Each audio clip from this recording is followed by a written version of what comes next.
There have always been products that combine sex and technology, but now, thanks to large language models, an AI girlfriend is just a few clicks away. So today we're talking to Dr. Ellen Kaufman about what it means when chatbots can fall in love.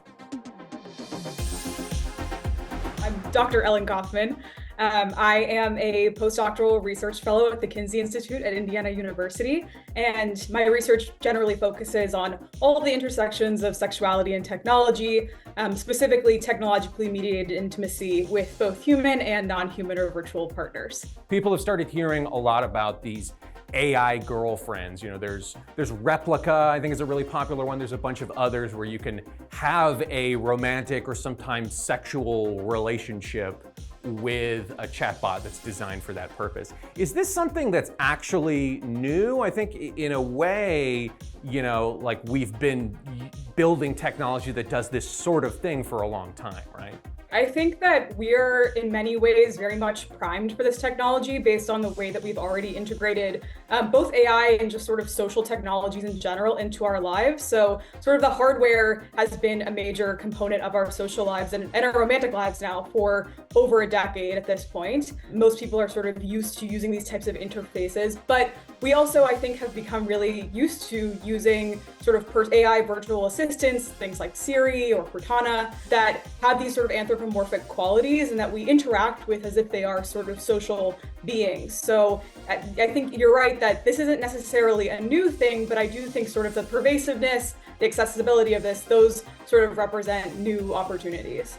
And what is new about the way that people are interacting with it? Because, you know, like 2 years ago, I'm sure if you looked, you could have found, like, they had like these, you know, girlfriend romance video games, but now that you can actually have what feels like a real human conversation, like that's different. How has this changed the landscape of, you know, this kind of digital love simulation? The sort of the major difference is that we obviously had this expansion in terms of accessibility to things like ChatGPT through OpenAI and other models that are similar to that. And what those models do does vary a bit from what the previous sort of incarnations of these technologies looked like, in the sense that there was a kind of experience of predictability when people would interact with these sort of, whether it's AI girlfriend games or even sort of the earlier iterations of this, wherein things felt very scripted. And so one of the major differences in terms of utilizing these new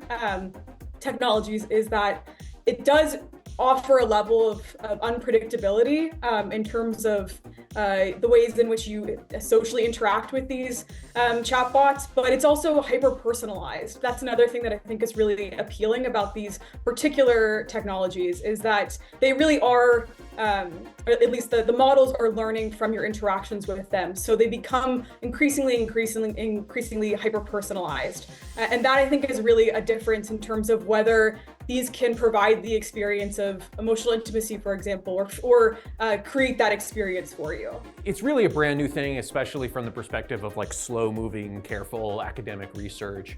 But there's this assumption that AI girlfriends and romance and sex bots are bad. Like people just automatically assume that this is a negative thing, that this will have some kind of horrific impact, not just on individual people's mental health, but kind of the overall well-being of our society.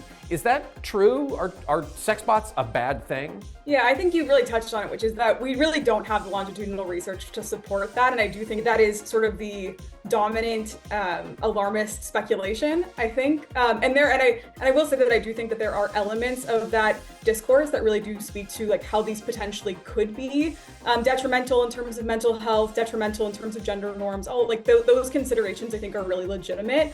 But at this point, there is no evidence to suggest that that's the relationship there. I think we can sort of look to sort of kind of analogous fields or technologies where there was a lot of anxiety around how they would impact societal norms. For example, people like to use violent video games as a space in which there were a lot of concerns about what the sort of long-term damage might be in terms of using these technologies.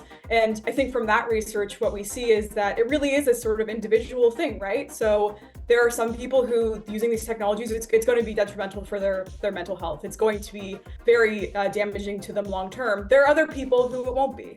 And I think that that's something that is really a research goal in this field, is to determine really if these are kind of widespread society-wide impacts, or if this really is going to be something that is an individual difference, and how we can design things to sort of putting guardrails against those worst outcomes for the people who might be negatively affected, but also provide opportunities for the people who wouldn't be. And so I do think that there is sort of an opportunity for these to be used as like kind of a playground, or as a rather kind of a training ground for positive forms of sexuality. I think certainly that's an opportunity there, but at the same time, we do have to be realistic about the ways in which these companies operate, their incentives, and the ways that the technologies can and can't reinforce those norms.